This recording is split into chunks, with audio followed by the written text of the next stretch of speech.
सोचो अगर किसी की बहू दोस्तों घर से कम 4 से 5 घंटे गायब रहे और उसके बाद जब अचानक घर पर आए तो अचानक एकदम से गेट का दरवाज़ा खटखटाती है और जब पति उसका निकल के आता है तो देखता है कि जो उसकी पत्नी है वो हाथ में दारू की बोतल लिए हुए और झूमती हुई बहकती हुई दारू के नशे में गेट को खटखटा रही है, गेट के सामने खड़ी है। दोस्तों उसके पैरों तले ज़मीन खिसक जाती है, उसकी हवाइयाँ उड़ जाती हैं, वो परेशान हो जाता है। और हो ना हो क्यों ना दोस्तों इसमें कोई भी होगा, अचानक एक अच्छा परिवार से बिल्कुल और परिवार में जिसकी इज्जत होगी, मान मर्यादा होगी, वो कोई भी व्यक्ति परेशान हो जाएगा। ऐसी ही कहानी, ऐसी ही दोस्तों आज की ये घटना दोस्तों शीतल और गजन प्रजापति की है। इसको पूरी घटना को सुनने से पहले दोस्तों वीडियो को कर दो लाइक और चैनल को कर लो सब्सक्राइब, जिससे मेरा हौसला बढ़ता रहे। दोस्तों नमस्कार, स्वागत है सच्ची घटनाओं पर आधारित क्राइम स्टोरी के इस नए एपिसोड में। ये सच्ची घटना सुनाने जा रहा हूँ दोस्तों। राजस्थान राज्य में एक ज़िला लगता है धौलपुर ज़िले के अंतर्गत एक गांव लगता है दोस्तों चिलाचौंद। ये घटना चिलाचौंद की है, जिसमें दोस्तों एक गजन प्रजापति व शीतल प्रजापति की दोनों की शादी तय हो जाती है। गजन प्रजापति के जो पिता थे दोस्तों वो थे राम भजन प्रजापति और शीतल के पिता का नाम हीरालाल प्रजापति। ये दोनों दोस्त ही नहीं, ये दोनों बिजनेस पार्टनर भी थे। दोस्तों यहाँ पर इनका एक पत्थर का काम था, जो इनका बिजनेस था वो पत्थर का बिजनेस था। ये दोनों बहुत ही लंबे अरसे से दोस्तों एक दोस्त भी थे, साथ साथ पढ़े वाले थे और एक बिजनेस पार्टनर भी थे। दोस्तों इधर इस गजन प्रजापति के एक भाई था, छोटा भाई, उसका नाम था लज्जाराम प्रजापति और इनके जो पिता थे वो भी अकेले थे। उधर दोस्तों शीतल के जो पिता थे हीरालाल प्रजापति, उनकी पत्नी और ये शीतल और उनका पिता और उनके परिवार में कोई नहीं था। ये 3 शख्स उसके परिवार में थे। इधर ये जो शीतल प्रजापति थी वो भी पढ़ी लिखी थी, बीए फर्स्ट ईयर में कर रही थी। और इधर जो ये गजन प्रजापति थे, इनकी दोस्तों नौकरी लग जाती है, ये सरकारी जो राशि में इनकी नौकरी लग जाती है। उसके बाद ये दोनों जो राम भजन प्रजापति होते हैं और इधर हीरालाल प्रजापति, दोनों इन दोनों की शादी तय कर देते हैं, गजन प्रजापति और शीतल प्रजापति की। इस तरीके से इनकी 20 अप्रैल 2021 को शादी हो जाती है। और जिस दिन शादी हो रही थी उसी दिन दोस्तों ये जो एक कार एक्सीडेंट में ये इनके माता और पिता की दोस्तों डेथ हो जाती है, क्योंकि कार से दोस्तों ये बैठ करके जा रहे थे गार्डन के लिए और वहीं इनका एक्सीडेंट हो जाता है और इनकी शादी में ही इनकी मौत हो जाती है। जैसे तैसे करके शादी होती है और शादी होने के बाद दोस्तों इस सदमे को ये बर्दाश्त नहीं करती शीतल प्रजापति और ये धीरे धीरे करके दोस्तों इनकी जो ज़िंदगी है वो बर्बादी की ओर बढ़ने लगती है। उसी बीच इनके जो गजन प्रजापति होते हैं, इनके पिता राम भजन प्रजापति की डेथ हो जाती है। और डेथ होने के बाद दोस्तों इसकी जो घर की जो स्थिति थी बहुत बिगड़ चुकी थी। इधर ये गजन प्रजापति बहुत परेशान थे और इसी को ये शीतल प्रजापति जो होती हैं वो सदमे को बर्दाश्त नहीं करती और ये उसी में दोस्तों दारू पीने लग जाती हैं।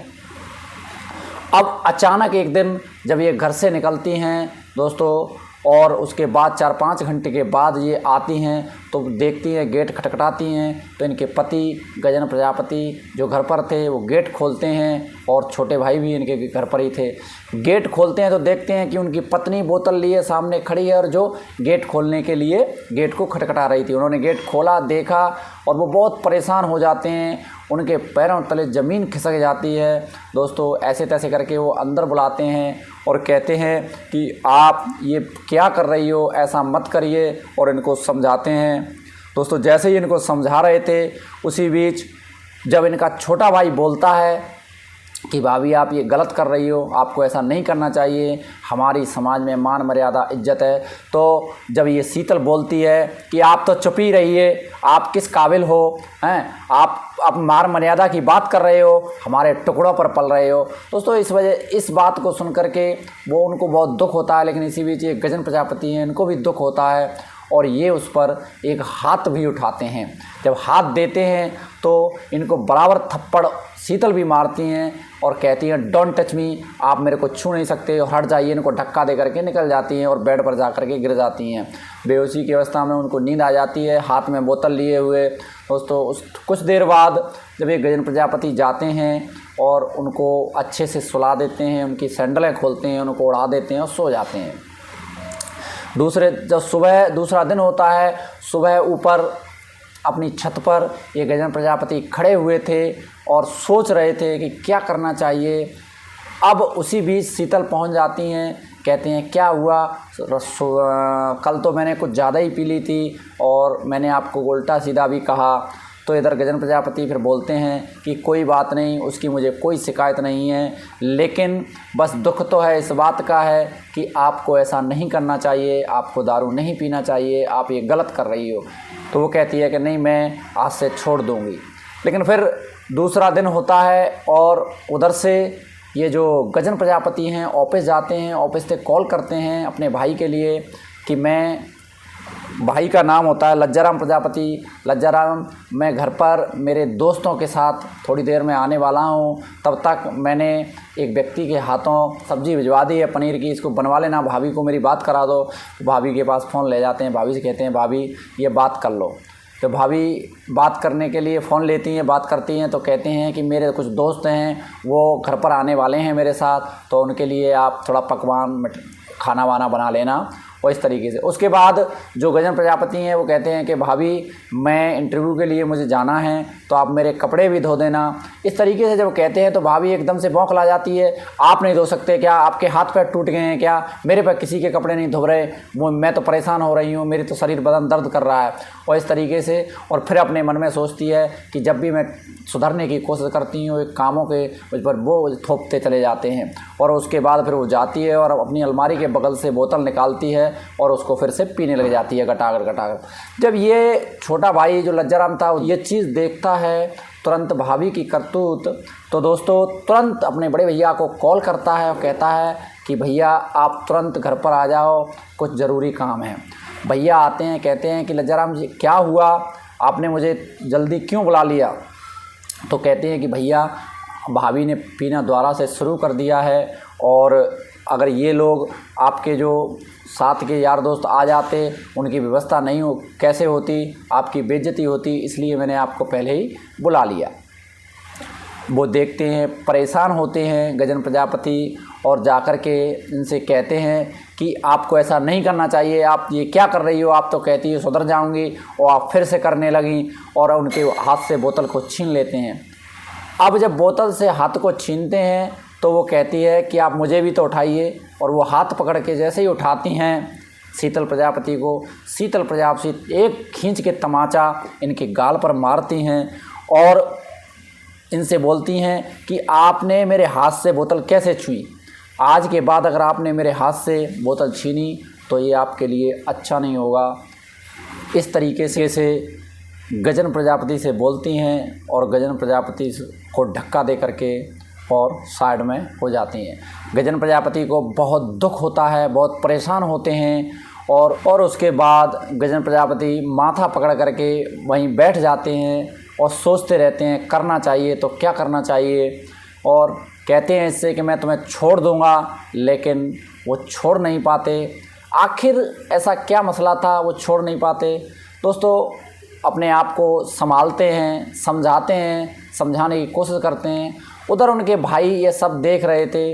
भाई आके कहते हैं कि भैया आप भाभी को छोड़ क्यों नहीं देते, आपको ऐसे में परेशान होते हुए नहीं देख सकता, भाभी आपकी ज़िंदगी को तबाह कर देगी, बर्बाद कर देगी, आप इसको छोड़ दीजिए। तब अपने भाई को समझाते हैं, कहते हैं भाई हमारे पिताजी और इनके पिताजी के बीच जो समझौता हुआ, हमारे पिताजी ने वादा किया था क्योंकि इनके पिताजी ने कहा था हमारे पिताजी से कि मैं अपनी लड़की, अपनी जान दे रहा हूं आपको, और मेरे और मेरी पत्नी के सिवा इस दुनिया में इनका कोई नहीं है। मरते वक्त उन्होंने मेरे से, जब वो मर रहे थे हॉस्पिटल में, तब उन्होंने मेरे से वादा लिया था कि आप मेरी लड़की का हमेशा ख्याल रखोगे, आप मेरी जो बच्ची है उसको हमेशा दुख दर्दों से दूर रखोगे। ऐसा वादा मैंने किया था भाई। अब मैं इसको छोड़ूं तो किस आधार पर छोड़ूं। उसी बीच कुछ गांव वाले जो होते हैं वो इकट्ठा होकर के आ जाते हैं, जो परिवार मोहल्ला वाले दोस्तों, और उनमें एक व्यक्ति का सर फूटा हुआ था। तो वो आके बोलते हैं कि आप या तो आप यहाँ रहिए, और या फिर यहाँ से, या ये शीतल को यहाँ से निकालिए अगर आप रहना चाहते हो तो, या फिर यहाँ से आप भी निकल जाइए। और इस तरीके से वो दोस्तों उनको बोलते हैं कि ये व्यक्ति का सर फोड़ दिया, इन्होंने बोतल इसके सर पर मारी है। और यहाँ के एक शिवपाल थाना इंचार्ज होते हैं बाड़ी में, वहाँ पर फिर इसकी रिपोर्ट लिखाते हैं। दोस्तों ये सब जब गजन प्रजापति आता है तो दोस्तों गजन प्रजापति परेशान हो जाता है, और एक जहर की एक बोतल थी उसको निकालता है उसके बाद, और उसमें से वो पी लेता है। अब भाई फिर उनको हॉस्पिटल ले जाता है, हॉस्पिटल में एडमिट कराता है। उसी बीच पुलिस आ जाती है, और पुलिस इस शीतल प्रजापति को उठा करके ले जाती है, क्योंकि जो सर फोड़ा था वो व्यक्ति रिपोर्ट करके आया था दोस्तों। उसके बाद भाई का इलाज चल रहा था, और जब पड़ोसियों के सहारे से छोटा भाई फिर उनके पास जाता है थाने में, और वहाँ पर शिवपाल जो थाना इंचार्ज होते हैं उनसे इनकी जो जमानत है वो देता है, भाभी को छुड़ा के लाता है। जब भाभी को छुड़ा के लाता है तो पता चलता है कि भैया ने दोस्तों जहर पी लिया है और वो हॉस्पिटल में है। तो ये वहाँ जाती है और वहाँ कसम खा लेती है शीतल कि आज के बाद मैं कभी भी इससे हाथ नहीं लगाऊंगी। और ऐसा सोशल मीडिया में बताया गया है कि उसके बाद वो सुधर जाती है, और उनके फिर बच्चे भी होते हैं। आज उनका परिवार अच्छे से चल रहा है।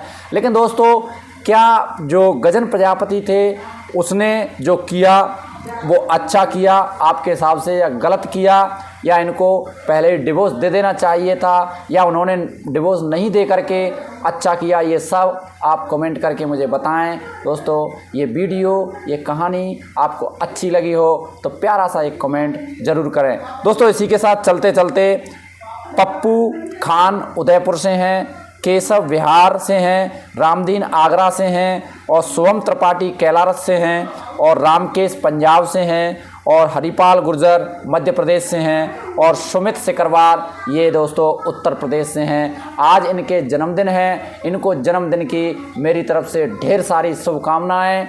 और दोस्तों आप लोगों ने मुझे खूब प्यार देते हैं, आप मेरी वीडियो को वॉच करते हैं, इसके लिए मैं आपको दिल से दोस्तों दिल से आपको धन्यवाद देना चाहूँगा। मैं आपका शुक्रगुजार हूँ दोस्तों। और आज मैं उम्मीद करूँगा कि आज हनुमान जयंती है, हनुमान जी आप पर दोस्तों खूब कृपा बरसाएं, अपनी खूब छत्र छाया बरसाएं, जिससे आपका जीवन, आपकी दोस्तों ज़िंदगी खुशियों से भर जाएं। दोस्तों इन्हीं शब्दों के साथ मैं चलता हूं, आपसे विदा लेता हूं। मिलते हैं एक नए वीडियो के साथ, तब तक के लिए जय हिंद, जय भारत।